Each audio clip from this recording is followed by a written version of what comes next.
Everyone, हम recursion की 4 videos कर चुके हैं। आज हम 5th वीडियो बेसिकली रेफ़र करने वाले हैं। अब अगर मैं 5th वीडियो की बात करूं तो सबसे पहला जो एग्जांपल करेंगे वो हम बेसिकली रिमूव डुप्लीकेट का करेंगे। अब रिमूव डुप्लीकेट की अगर बात करें तो मैंने एक स्ट्रिंग ले ली है, दैट इज़ अपना ही नाम को बार बार रिपीट कर दिया। 5 time 6 time T, 5 time R, 5 time I, 5 time S और 5 टाइम एच और 5 टाइम यू। सो मुझे क्या चाहिए, मुझे यहाँ पे यूनिक बेसिकली स्ट्रिंग चाहिए, जहाँ पे बेसिकली जो मेरी स्ट्रिंग होगी वो इस तरह से रिटर्न हो जाएगी फाइनली। सो इसे हम रिकर्शन के थ्रू कैसे देखेंगे? सो रिकर्शन के थ्रू देखने से पहले सबसे पहले मेरे पास, आपको पता है कि मेरे पास 26 कैरेक्टर्स होते हैं ए टू जेड। सो हमने ये भी जब स्ट्रिंग बेसिकली डिस्कस किया था, सो हमने ये डिस्कस किया था कि जो ए होता है, ए का नंबर हमेशा स्मॉल होता है, तो ए का नंबर 1 ले लेते हैं, और जो जेड नंबर होता है तो जेड का नंबर बेसिकली 26 ले लेते हैं। सो बाय डिफ़ॉल्ट अगर मैं यहाँ पे 26 माइनस, ये थोड़ा सा बड़ा कर लेते हैं, 26 माइनस 1 करूँगा तो z की वैल्यू हमेशा मेरे पास 25 आएगी, और इसी की a की वैल्यू मेरे पास हमेशा बेसिकली 0 आएगी। सो a minus a, so by default वो हमेशा 0 आएगा। कुछ इसी कंसेप्ट पे बेसिकली आज हम ये वाला डिज़ाइन बनाने जा रहे हैं। चलिए हम देखते हैं कि ये वाला डिज़ाइन हम किस तरह से बनाएंगे। इस कैमरा को मैं स्मॉल कर लेता हूँ, और कैमरा को स्मॉल करने के बाद बेसिकली मैं विजुअल स्टूडियो कोड पे चले जाता हूँ। सो विजुअल स्टूडियो कोड पे चले गए, और यहाँ पे बेसिकली मैंने यहाँ पे ये क्लास लगा दी recursive। सो मैंने क्या किया, पब्लिक, यहाँ पे मैंने एक फाइल क्लास बना लिया, that is recursive। So public class recursive नाम से मैंने एक क्लास बना ली, और recursive बनाने के बाद अब मैंने क्या किया, यहाँ पे पब्लिक स्टैटिक वॉइड मेन ले लिया। और पब्लिक स्टैटिक वॉइड मेन लेने के बाद अब मैं सबसे पहले क्या करूँगा, यहाँ पे दैट इज़ एक मैं रिमूव डुप्लीकेट नाम का एक मेथड बनाऊँगा, और उसके ये यहाँ पे मैंने क्या किया, पब्लिक स्टैटिक और यहाँ पे वॉइड, क्योंकि हमें कुछ रिटर्न तो करवाना नहीं है, सो हम यहाँ पे क्या करेंगे, वॉइड रिमूव डुप्लीकेट, और डुप्लीकेट के अंदर हम बेसिकली 4 पैरामीटर्स बेसिकली डिफाइन करेंगे। सो एक एक करके हम बेसिकली डिफाइन करते हैं। सबसे पहले जो मेरी इनिशियल स्ट्रिंग होगी वो वाली स्ट्रिंग मैं बेसिकली डिफाइन कर लूँगा। सेकेंड इनपुट लूँगा मैं यहाँ पे इंट इंडेक्स, और जो थर्ड वेरिएबल होगा वो मेरे पास होगी स्ट्रिंग, जो मेरी न्यू स्ट्रिंग बेसिकली बनेगी। सो इन तीनों को लेने के बाद फाइनली मैं यहाँ पे क्या करूँगा, टैप करूँगा। और अब आपको मैंने जैसे बताया था कि हम एक एरे लेंगे, अब उस एरे का बेसिकली साइज़ रखेंगे 26, और जो एरे होगी ना वो हम बूलियन टाइप की लेंगे, कि जहाँ भी उसे करेक्टर मिलेगा उसे मैं ट्रू कर दूँगा, एल्स बेसिकली फॉल्स कर दूँगा। तो कुछ इस टाइप से हम डिफ़ाइन करेंगे। सो यहाँ पे क्या करूँगा, बूलियन, और उसके बाद बूलियन लेने के बाद यहाँ पे इसे पब्लिक स्टैटिक बूलियन लेंगे, पब्लिक स्टैटिक बूलियन, और बूलियन लेने के बाद यहाँ पे बेसिकली मैं क्या करूँगा, एक एरे लूँगा, that is alpha better is equal to new boolean, और ये बूलियन का साइज़ बेसिकली 26 ले लूँगा। ठीक है जी। अब बेसिकली मैं क्या करूँगा, इस मेथड के अंदर ना सबसे पहले फर्स्ट कैरेक्टर उठाऊँगा। सो क्या करूँगा, करंट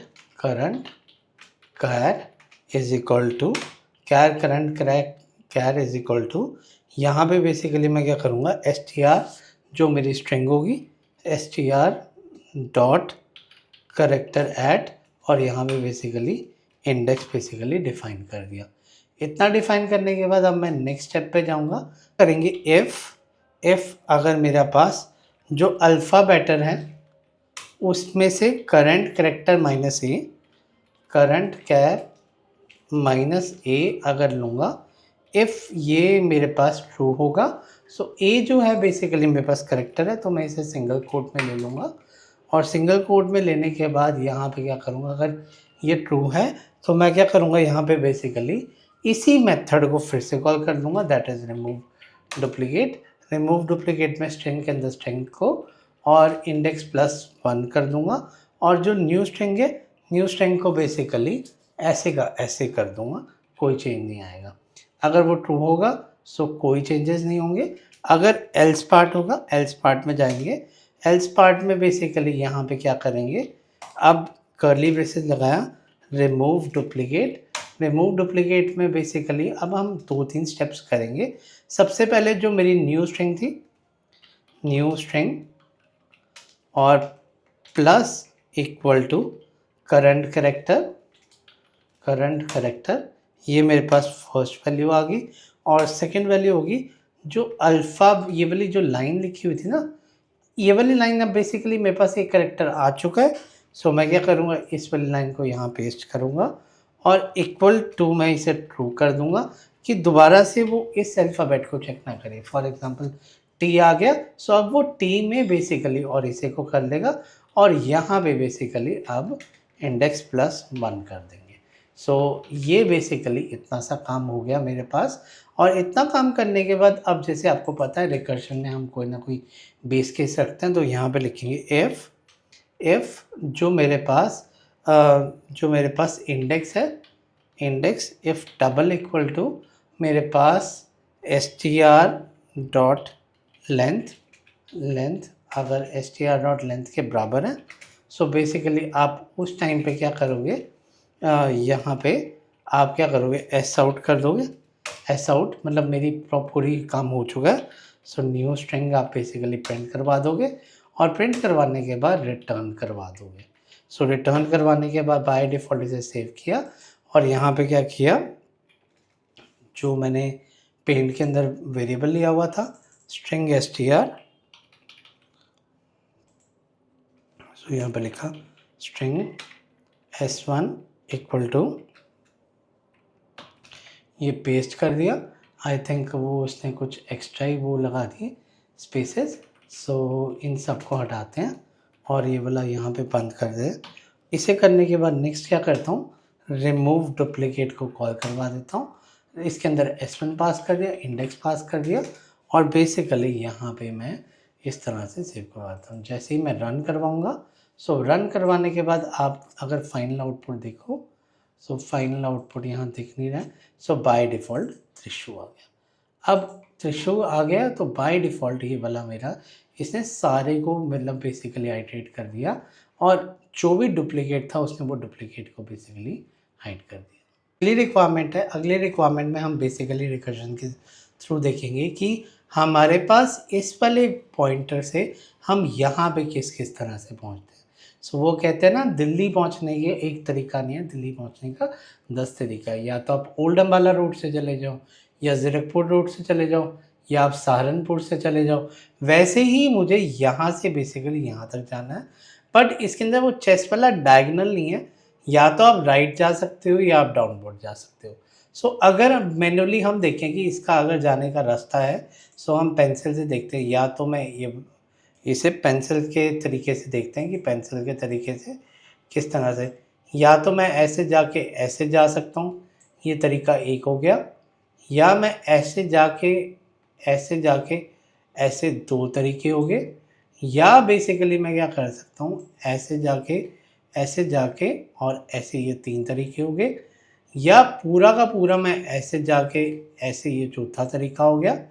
या मैं क्या कर सकता हूँ, या मैं यहाँ पे, सो अप्रॉक्सीमेटली इस तरीके से मैं यहाँ पे अगर देखूँ, मेरे पास 6 पेज होते हैं। 6 पेज के थ्रू मैं बेसिकली इस मेज़ में 0 से लेके यहाँ तक जा सकता हूँ। तो सबसे पहले मुझे इस रिक्वायरमेंट में मुझे पहले देखना पड़ेगा मेरे पास क्या क्या पैरामीटर है। एक मेरे पास आई है, एक जे है, एक मेरे पास जो रोज़ का एंड हो गया वो हो गया एम, और जो कॉलम्स का एंड हो गया वो, रोज़ का एंड हो गया एन, और जो कॉलम का हो गया वो एम हो गया। सो इसी रिक्वायरमेंट को हम विजुअल स्टूडियो कोड पे देखते हैं। सो हम बेसिकली क्या करेंगे, यहाँ पे मैं इस वाले पूरे मेथड को हटा देता हूँ, और इस मेथड को हटाने के बाद यहाँ पे बेसिकली हम क्या करते हैं, एक नया मेथड बनाते हैं जिसके अंदर मैं क्या करता हूँ, पब्लिक स्टैटिक और इंट, क्योंकि मुझे बेसिकली फाइनली क्या है नंबर ऑफ़ फेज बताने जिसके थ्रू मैं उसे देख सकता हूँ। उसके बाद काउंट पाथ। आई होप सबको रिक्वायरमेंट क्लियर हो गई है। यहाँ पे इंट आई लेते हैं, i for rows, j for columns, int m, so int m ले लेता हूँ, यहाँ पे इंट एम ले लेता हूँ और यहाँ पे ले लेता हूँ इंट एन। सो ये 4 ले लिए, एम एन मेरे बेसिकली रोज़ कॉलम हो गए। और अभी के लिए मैं क्या करता हूँ, रिटर्न नल कर देता हूँ, रिटर्न 0 कर देता हूँ कि मेरे पास एरर ना आए। और रिटर्न 0 करने के बाद यहाँ पे फाइनली क्या करता हूँ, अब मैं क्या करता हूँ यहाँ पे if I is equal to j, अगर मेरे ये सारे बराबर होते हैं सो रिटर्न करवा दो if I is equal to N और जे डबल इक्वल टू एम। अगर ये इस टाइप से होता है सो आप क्या करो, यहाँ पे रिटर्न कर दो 0। सो जैसे ही मैंने रिटर्न 0 कर दिया तो मेरा यहाँ पे एक तरह से फंक्शनैलिटी ख़त्म होगी। और इसी तरीके से अगर मैं क्या करूँगा, if i double equal to n minus 1 और जे double equal to m minus 1, so basically इस वाले केस में रिटर्न करवा दो बेसिकली 1। सो ये बेसिकली टेस्ट केसेस है जो हम बाद में एक बार करके देखेंगे कि किस तरह से चल रहे हैं। अब हम फाइनल लॉजिक पे जाते हैं। तो आप देख रहे थे एक तरीके से मैं नीचे जा रहा था और एक तरीके से मैं ऊपर जा रहा था। सो मैं यहाँ पे रिकर्शन फॉलो करूँगा जो मेरा काउंट पाथ है। काउंट पाथ आपको पता है रोज़ के लिए, कॉलम्स के लिए मेरे पास आई है। सो यहाँ पे क्या करूँगा, आई प्लस 1 जे ले लिया और एम एन की जगह एन एम कर देता हूँ और एन एम कर देता हूँ। सो यहाँ पे भी एन एम कर देता हूँ क्योंकि क्यों गलती है। सो एन और एम ले लिया मैंने यहाँ पे। और इसी तरीके से मैं यहाँ, ये हो गया इसके लिए, दैट इज़ रोज़ के लिए। और इसी तरीके से मैं क्या करता हूँ, यहाँ पे इसे एक वेरिएबल में डाल देता हूँ, इंट यहाँ पे करता हूँ डाउन पाथ और डाउन पाथ के अंदर बेसिकली इसे पास कर देता हूँ। और यहाँ पे इंट फिर से देता हूँ, इंट राइट पाथ। तो हम क्या करेंगे, यहाँ पे फिर से काउंट पाथ को बेसिकली पास कर दें, आई को कुछ नहीं करेंगे, जे प्लस 1 कर देंगे और यहाँ पे n कर देंगे और यहाँ पे m कर देंगे। n और m करने के बाद यहाँ पे सेमीकोलन कर देंगे। अब फाइनली मेरे पास डाउन पाथ भी आ गए, राइट पाथ भी आ गए। मैं 2 ही तरीके से जा सकता हूँ। सो यहाँ पे बेसिकली मैं इन दोनों का सम कर दूँगा, that is down path plus right path. So जैसे ही मैं इसे सेव करूँगा, सेव करने के बाद अब बेसिकली हम यहाँ पे इसे एग्जीक्यूट कर देते हैं। सो यहाँ पे इंट n इक्वल टू 3 और m इक्वल टू 3, दोनों चीज़ों को ये देने के बाद यहाँ पे क्या करता हूँ, इंट टोटल पाथ। सो यहाँ पे total path is equal to जो मेरा मेथड है दैट इज़ काउंट पाथ। और यहाँ पे बेसिकली आई को देता हूँ 0 और इसे भी देता हूँ 0 और 0 0 से शुरू होके n और m तक बेसिकली आप एग्जीक्यूट करवा दो। और यहाँ पे नेक्स्ट लाइन पे करता हूँ एस आउट और यहाँ पे कर देता हूँ टोटल पाथ। सो इसे बेसिकली रन करते हैं हम। सो आप देखोगे 6 आ गया। वेरेस अगर मैं अब यहाँ पे m को बेसिकली 4 कर दूँगा, सो 44 कर दिया। 44 के साथ देखते हैं 990 आउटकम्स आ गए। और अगर अकेला मैं 4 करता हूँ, सो 4 करते ही अगर मैं रन करता हूँ सो मेरे पास अब 10 आउटपुट आ गए। सो आई थिंक ये वाली रिक्वायरमेंट भी क्लियर होगी। अगर आपको मेरा कंटेंट पसंद आया तो प्लीज़ मेरे चैनल को सब्सक्राइब कीजिए, मेरे वीडियो को लाइक कीजिए और अगर किसी का कोई भी क्वेश्चन है वो मुझसे कमेंट बॉक्स में आके पूछ सकता है। Thank you.